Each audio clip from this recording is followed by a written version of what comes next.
This week's devotional is Power Over All, Jesus Forgives, February 17th, 2025.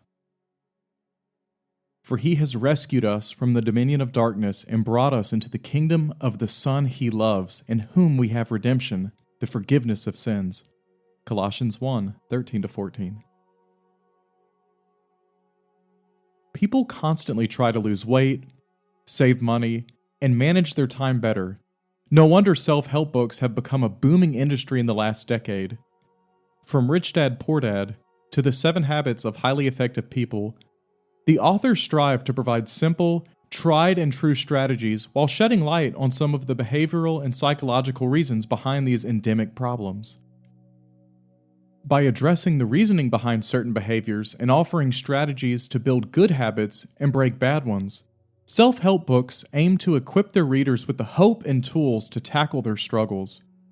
One of the most popular books in the last decade is Atomic Habits by James Clear. This book is a #1 New York Times bestseller and has sold over 20 million copies and has been translated into more than 60 languages. Clear develops a framework called 4 Laws of Behavior Change, explaining that forming a habit can be broken down into 4 steps: cue, craving, response, and reward. He argues that to create a good habit, you must make it obvious, attractive, easy, and satisfying, while breaking bad habits involves an inversion of these principles, making them invisible, unattractive, difficult, and unsatisfying. The primary focus of the book is to provide helpful frameworks and strategies rather than delving into specific reasons behind an individual's habits or motivations. It's easy to address the symptoms of an issue, but much more challenging to confront its root cause. One cannot truly break a bad habit without understanding the satisfaction derived from it and why one is drawn to it. Addressing the symptom does not resolve the underlying issue, no matter how helpful it may seem. Matthew 9 illustrates that Jesus cares about both the symptom and the root cause, emphasizing that healing underlying issues is more important than addressing the symptoms itself. Jesus desires to heal the whole person from both physical ailments and sin. His healing in this passage of Matthew reveals to the crowds and to us that Jesus' mission was not solely about calming storms or curing diseases, but ultimately about saving people from their sins. Matthew 1:21. His healing served as a foretaste of what the promised Messiah would accomplish by dying on the cross so that all our sins could be forgiven forever.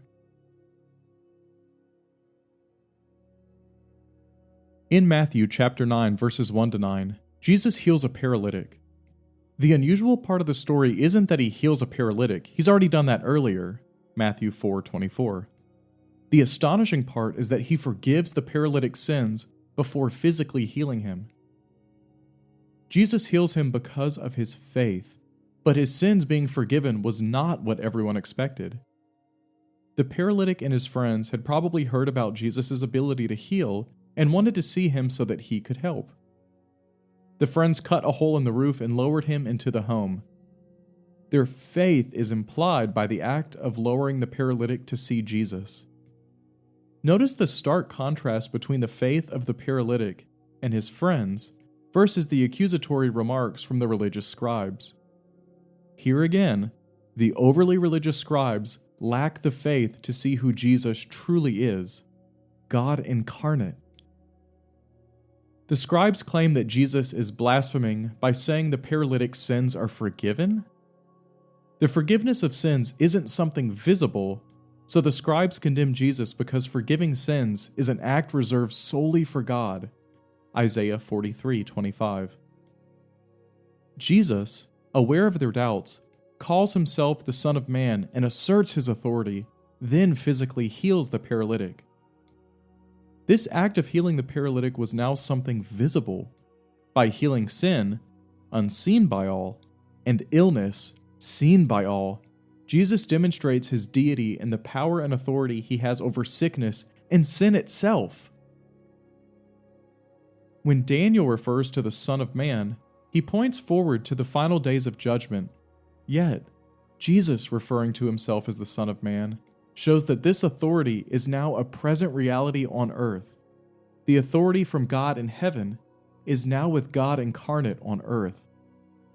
Additionally, by healing sin first, Jesus shows us that sin is the more serious issue from which the paralytic needs saving. Jesus intends to address both the symptoms and the root cause.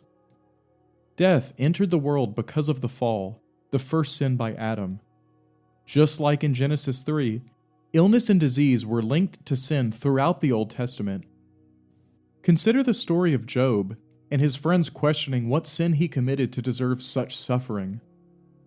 David acknowledges that his suffering results from his sin, Psalm 38:3, and in Micah, the Lord punishes Israel because of her sins, Micah 6:13. Sin has consequences, and the scribes likely believed that the paralytic was suffering as a result of his sin.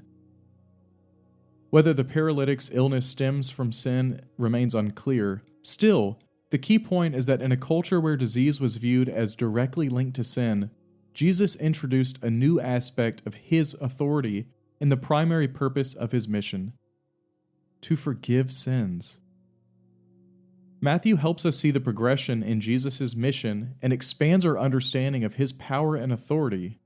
We begin with Jesus' power and authority in his words, the Sermon on the Mount, then move on to his works, the miracles.